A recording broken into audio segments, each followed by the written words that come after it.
In this session, we are going to see how to derive the inverse kinematics of RPY wrist.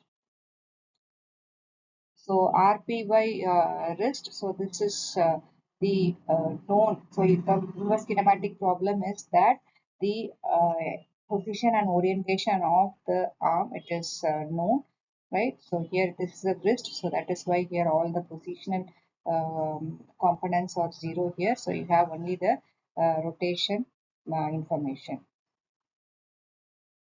So as a first step in the inverse kinematics problem, you should know the forward kinematic model. So forward kinematic model, we know already in our earlier courses also, we have just learned on how to derive the forward kinematic model using DH table. So assigning the frames for the for each that is each rotational joint here. So as you know, this is a spherical joint. RPY wrist, it has spherical joint. So we assume that it is having three intersecting revolute joint while assigning the frames, and then we just derive the DH table for that. So after deriving the DH table, for each row of the DH table, we just get the corresponding transformation matrices. That is why we have got here, that is T10, then T221 and T322. So with that, we just find the forward kinematic model, that is all the overall transformation, that is T320. Now you know the forward kinematic model, right?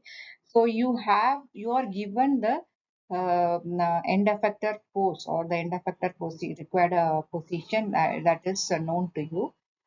From that, you need to determine, using the forward kinematic model, you need to determine what is the angles, that is roll, pitch and yaw angles. That is what you have to determine now. So here this is known to you. So this matrix, it is known to you, and using this forward kinematic model, you need to determine the angles. So let us see how we proceed with this.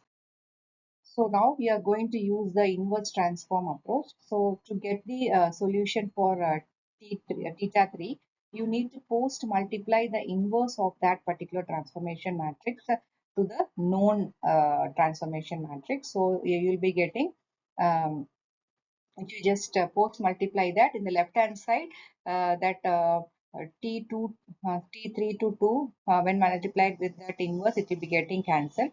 So only in the right hand side you will be getting that. So here in the left hand side you will be getting T1 to 0 and T2 to 1, and in the right hand side this is the known transformation matrix, and this is the inverse of the transformation matrix T3 to 2. So when you just multiply both, so here after multiplying these two, you'll be getting this matrix, right? And these two matrices are multiplied, and then after multiplication you will be getting this. So as you see in the right hand side, totally your theta 3 component is eliminated, right? So by this is why we just do the post multiplication of this transformation inverse of this transformation matrix. So in the right hand side, completely your theta 3 component, it is eliminated. So by equating the corresponding elements on the two matrices of left hand side and right hand side, you can easily get the theta 3 angle, right? So by equating the elements 3 comma 2, right, in both matrices, you will be getting S3NZ plus C3 OZ is equal to 0, right? So from that you can say that this you can write it as S3NZ equal to minus C3OZ. So S3 by C3 is equal to minus OZ by NZ.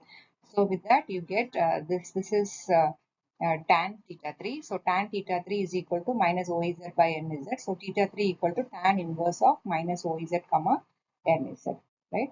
Similarly, when you just equate the element 3 comma 1 and 3 comma 3 of that particular equation, you will be getting theta 2 is equal to a tan 2 into a z comma 3 cos theta 3 n z minus sin theta 3 o z, right? So we have got theta 3, theta 2, and Then what is left? You just want to determine theta 1. So theta 1 can be obtained from by equating the elements 1 comma 2 and 2 comma 2. So theta 1 is equal to a tan 2 of sine theta 3 nx plus cos theta 3 ox comma sine theta 3 ny plus cos theta 3 oy. So this is what theta 1 is, right? So we have got all the three angles from for the required end effector force.